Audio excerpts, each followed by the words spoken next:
did Monday Night Raw start off with main event Jey Uso, but it started off with an Usi moment between Sami Zayn and Jey Uso. Now, in my payback review, if you guys didn't watch it, check it out.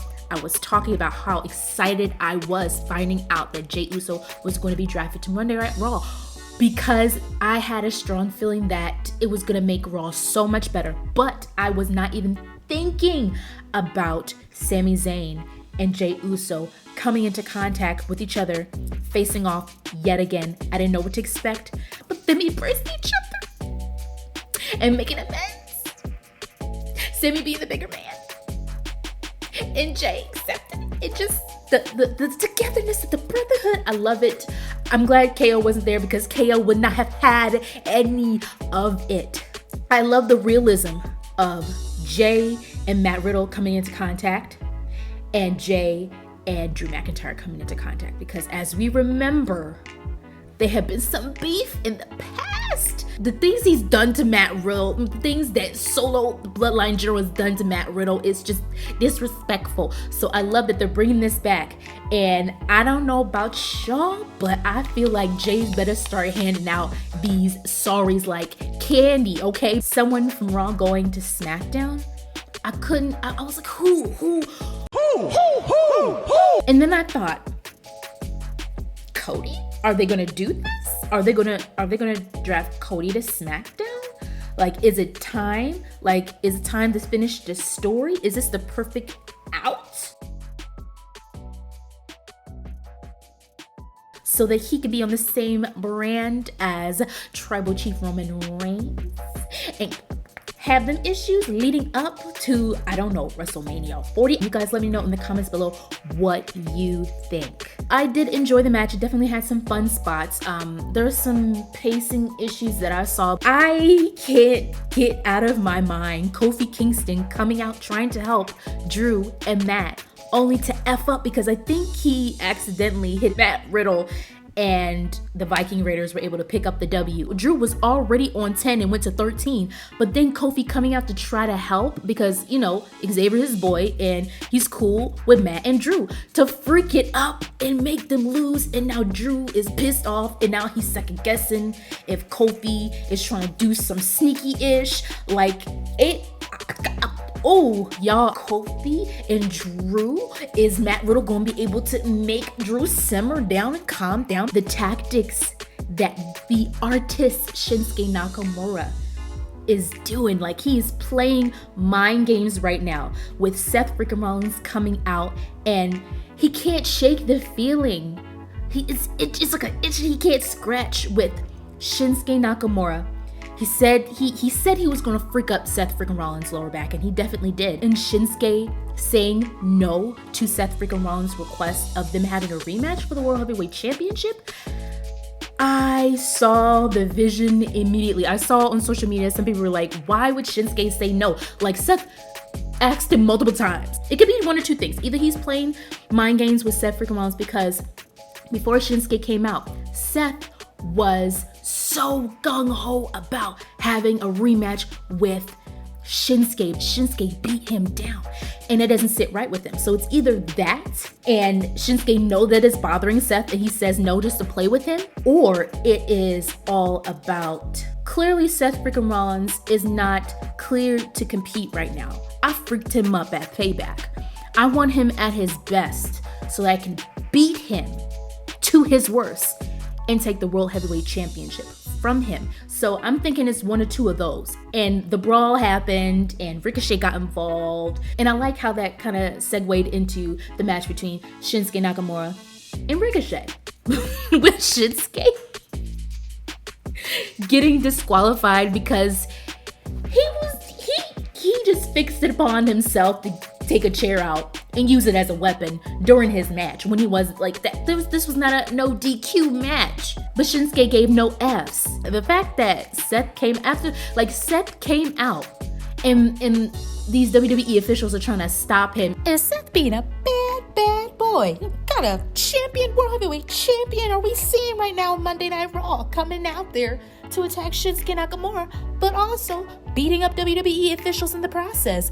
Is Madhu going to get fined or what? Are there going to be some consequences? Is Adam Pearce going to put his foot down? Like, what is going to happen with this? With JD McDonagh coming out, and we all know that Damian Priest, he's on the fence with JD, and I'm wondering if this briefcase was kind of, sugar him up, make him not hate his guts as much.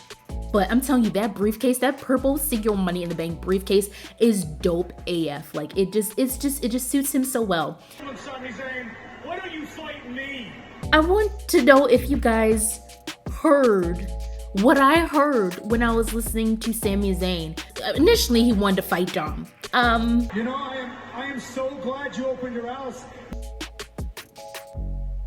Did he just? I'm so glad you opened your house. Nah. I love Sami Zayn. Dude was so mad that he was tripping over his words. I'm glad that Zoey Stark and Shayna Baszler were able to have this match. I mean, even though they don't have the most chemistry considering they've only had a match once before, I feel like they did a decent job in this bout. I smell an alliance. I don't like it. What I loved at the end of this match was how Zoey was fighting so hard to get out of Shayna's Karafuda clutch. Like oh gosh, she was fighting for dear life. And it definitely, throughout this match, both women looked so strong. No, just no. This match, I want to say that this match was pointless. Like, Chelsea Green didn't even get a chance. Very short. Raquel Rodriguez annihilated Chelsea Green. Like, while I want to say it was freaking pointless, time and time again, Chelsea Green is putting her foot in her mouth. Raquel Rodriguez, who, and she big mad. Raquel big mad from her L from Payback against Rhea Ripley, okay? So, like, you put that on top of that, like, you're gonna get after. Chelsea Green is in a learning season She's in a learning season right now to stop talking trash, but I don't think she's learning that lesson. Why is it every person who she has tag team with is gone, okay? Let's just go through these. Okay, Carmella, she's out, she's prego. You have Sonya Deville, what is she? Tore ACL, she's out, okay? And then you have Piper Niven, she's not medically cleared to compete, okay? Like, what is going on here? Now, I've been saying the women, them tag team titles are cursed. I've been saying that they cursed, but maybe, just maybe, this is a sign that Chelsea needs to be on her own. I feel like The Miz gave us the best troll ever. WWE took this long-running meme of "you can't see me" and had an imaginary John Cena come out. Even Stu, the cameraman, panning from the left and the right, and it was just top tier. It was top tier. Miz pulled this segment off so well with the back and forth, the hits, the pushes to the rope. Like, it was so freaking funny. And I'm actually looking forward to this match between John Cena and The Miz. We got to see JD McDonagh in his element. Like, he was taking control, especially in the first part of this match when he was slamming Sami Zayn's head into the announcement table and the ring post. He was tearing him up. I was actually surprised that JD was by himself when he came out, but I mean, he's technically not with the Judgment Day.